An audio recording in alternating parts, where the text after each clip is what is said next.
আমাকে যদি কেউ প্রশ্ন করে একটা সংসারে দুটো মানুষের মধ্যে সবচেয়ে বেশি এফোর্ট দিতে হবে কাকে, আমি এক বাক্যে উত্তর দিব, একটা সংসারে একজন নারীকে সব থেকে বেশি এফোর্ট দিতে হয়। কারণ একজন নারী হচ্ছে একটা সংসারের চালিকা শক্তি।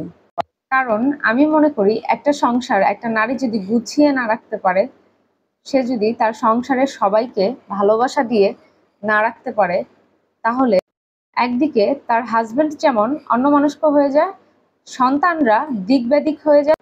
সত্যিকার অর্থে আপনারা নিজেরাই চিন্তা করে দেখেন যে একটা সংসারের দায়িত্ব থাকে একটা নারীর, এবং একটা নারীকেই সবচেয়ে বেশি সহ্য করতে হবে, ধৈর্য ধরতে হবে। একজন নারীকে সবকিছু মেনটেন করার মতো ক্ষমতা রাখতে হবে।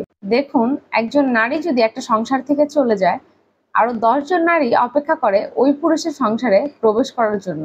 কিন্তু একজন নারী একটা সংসার ছেড়ে চলে যাওয়ার পরে ওই নারী কিন্তু সমাজের চোখে মূল্যহীন হয়ে যায়। একজন বিবাহিত নারীকে মানুষ স্বামী ছাড়া ভোগবিলাসের পাত্র মনে করে।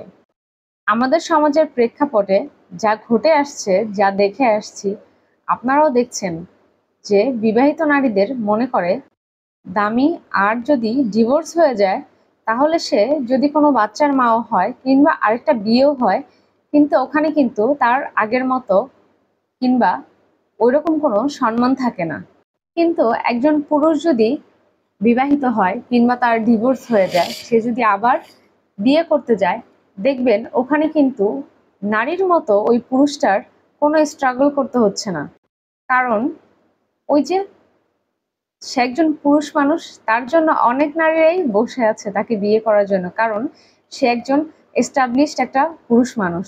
বাংলাদেশের প্রেক্ষাপটে দেখবেন এস্টাবলিশ পুরুষকে বিয়ে করার জন্য অনেক নারীরাই বসে থাকে। আর এরকম অনেক বাবা মারা আছে যারা তাদের মেয়েদেরকে বিয়ে দেওয়ার জন্য এস্টাবলিশ একটা ছেলে খোঁজে, তার বয়সটা যেমনই হোক না কেন, সেটা কোনো ম্যাটার করে না। তো একটা পুরুষকে ডিভোর্সের পরে বিয়ে করার জন্য 10 জন নারী অপেক্ষা করে থাকে, তাহলে আপনি আপনার স্বামীকে কেন ছেড়ে দিবেন? বিশেষ করে বাংলাদেশের প্রেক্ষাপটে এটা তো অ্যাভেলেবেল হয়ে যাচ্ছে। তাহলে আপনি কেন বোকার মতো আপনি নারী হয়ে আপনার স্বামীকে ধরে না রেখে আপনি কেন ছেড়ে দিবেন? আপনার জায়গাটা আপনি অবশ্যই শক্ত রাখবেন। কখনো যদি আপনাকে অনেক পরীক্ষা দিতে হয়, আপনি দিবেন। কখনো যদি মনে হয় আপনি হোঁচট খাচ্ছেন, আপনি উঠে দাঁড়াতে পারছেন না, কিন্তু তবুও আপনাকে কষ্ট করে উঠে দাঁড়াতে হবে। আপনাকে পাওয়ার জন্য কেউ ওয়েট করছে না। যদি আপনার মনে হয় যে আপনাকে পাওয়ার জন্য অনেক ছেলেরা অপেক্ষা করছে, কিন্তু এটা সম্পূর্ণই ভোগবিলাসের জন্য। কিন্তু একজন নারী কিন্তু একজন পুরুষকে ভোগবিলাসের জন্য তাকে পেতে চায় না। একজন নারী একজন পুরুষকে পেতে চায় তাদের সফলতা দেখে, তার টাকা পয়সা দেখে, তার জীবনে আসার জন্য, ভালো একটা সুন্দর একটা জীবন পাওয়ার জন্য সে অপেক্ষা করে। তো আপনার মতো নারী, হয়তো ভালো নারী সমাজে খুবই কম। আপনি হয়তো মনে করছেন যে আমি চলে গেলে আমার স্বামীর কাছে আসার মতো আর কেউ নেই, কিন্তু এটা সম্পূর্ণই ভুল কথা। আপনি জাস্ট একবার আপনার জায়গাটা ছেড়ে দিয়ে দেখেন, অন্য অনেক নারী ওই জায়গাতে আসার জন্য বেকুল হয়ে আছে। তো অনেকেই মনে করে আমি কেন ধৈর্য ধরবো, সেও তো ধৈর্য ধরতে পারে, কিন্তু আসলে নারীদেরকেই ধৈর্য ধরতে হয়। কারণ ছেলেদের নেচারই হচ্ছে তারা আবেগটা একটু কম দেখাবে, তারা অধৈর্যশীল হবে, তারা রাগী হবে, তারা খুব মেজাজি হবে। তো এটাই হচ্ছে ছেলেদের বৈশিষ্ট্য। কিন্তু একটা নারী অনেক মায়াবী হয়, ধৈর্যশীল হয়।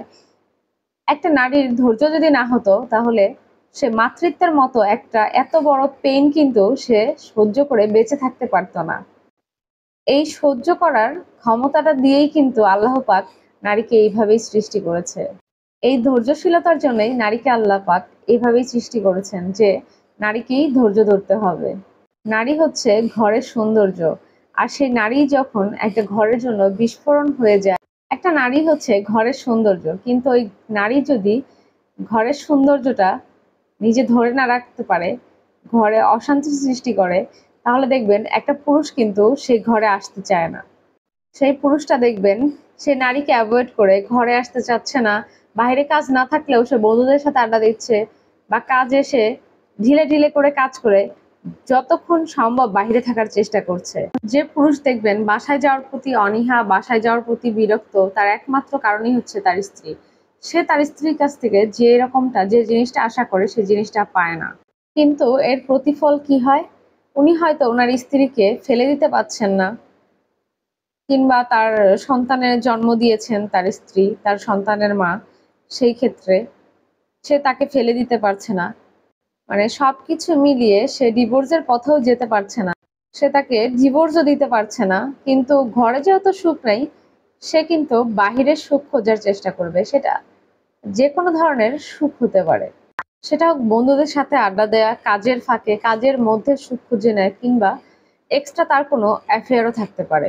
একটু শান্তির জন্য কিন্তু সে বাহিরেই থাকবে। এই জন্যই আমি নারীদেরকে বলি, আপনি যদি আপনার স্বামীকে পৃথিবীর সব সুখ ঘরেই দিয়ে দেন, সে কেন বাইরে যাবে? এই জন্য আপনাকে অনেক ধৈর্য ধরতে হবে, অনেক সংগ্রাম করতে হবে, অনেক শ্রম দিতে হবে। লাইফে এমন সিচুয়েশন আসবে যে আপনি মেনে নিতে পারছেন না, কিন্তু আপনাকে মেনে নিতে হবে।